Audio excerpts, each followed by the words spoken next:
I'm going to talk to Tom Slater, who's the editor of Spiked. Tom, I'm a great champion of your publication. I read it all the time. You're all about free speech. This guy has been martyred for his free speech.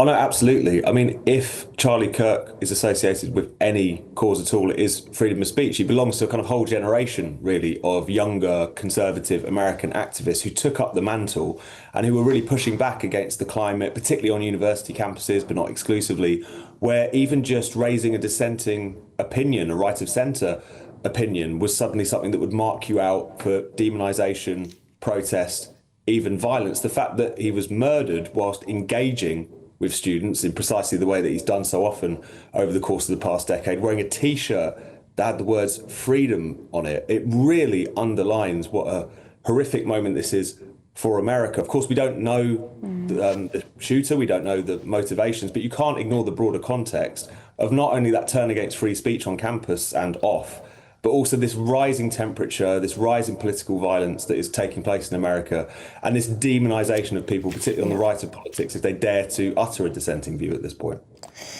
Tom, do you think this has led to a kind of more dangerous tribalism? Because if you look back through the history of the great democracies, so Britain and America are the great democracies, there's always been lively, robust, even vicious debate between political opponents. We'd say that's normal and even healthy in democracy.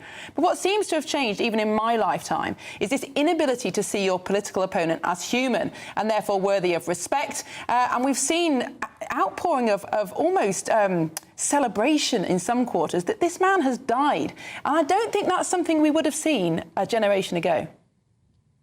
Absolutely. And I think that's a really concerning and visible trend. I mean, we've heard it a little bit there from Bev in terms of some of the responses from students. There's also an MSNBC contributor who's been kicked off of the channel because he took it upon himself to talk about essentially that Charlie Kirk had brought it on himself. I mean, it would be one thing if you were seeing this kind of rise in political violence in America, but at the same time, it's also kind of being rubber stamped. It's being made excuses for by people who should know better. That's very new. That's very concerning. And it's worth remembering, Charlie Kirk, as you've already been talking about, did not hold political office. He didn't wield power over anyone. He was a campaigner. He had opinions. He put them out there. He argued with people. And for that, he seems, and I say seems because we don't know all the details, to have lost his life. That seems to me to be an escalation in this kind of intolerance that we've been seeing over the past decade or two. And of course, we've heard a lot, Tom, from the United States. J.D. Vance and others, the President of the United States, have actually questioned, is free speech under threat in this country? Do you think it is? Oh, no, absolutely. And I think all of these things are connected. Fundamentally, we live in a time in which people have taken upon this idea that words are violence. Yeah. And the problem with that either invites censorship or it invites violence. And I think we're seeing two different expressions of that on different sides of the pond. Over here, a constant clampdown on speech from the state.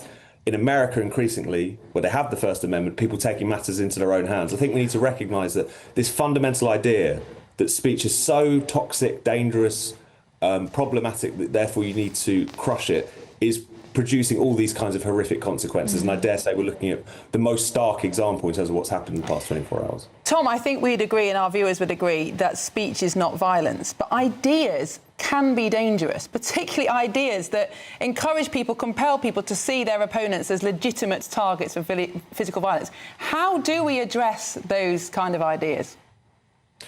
I think we have to revisit some fundamental arguments, which is that the reason that we have freedom of speech, or at least one of the reasons that we have it, is to have out our disagreements in ways that don't involve violence. The reason that we have freedom of speech is to take the pressure off, to say that if we might fundamentally disagree, we might have completely oppositional ways of looking at the world and how we want to live our lives. But if you accept this principle that you argue those things out, that you don't resort to violence, that you settle your disagreements through that, then that is what allows us to cohere as a society and have out those differences. It seems so simple, and yet it seems to have been completely lost, at least amongst a small but menacing fringe who want to impose their view and crush views that they disagree with. And Tom, the worry will be, of course, he was a great advocate for free speech. He was a very brave and popular, charismatic figure. If his killings, if the brutal killing deters others from taking up the same mantle, that would be a real tragedy too.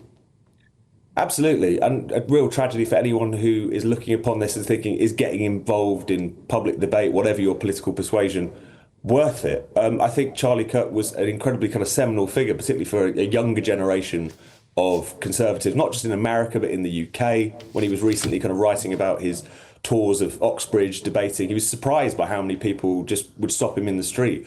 And this is something that I think we, in general, really need to push back against, the idea that in response to things like this, there is a temptation on behalf of people to be a bit cowed, to feel like the sane response is to not get involved in these kinds of things. I think we've got to take the precise opposite conclusion and say that we need to stand up for free speech all the more, certainly in the spirit in which Charlie Kirk campaigned.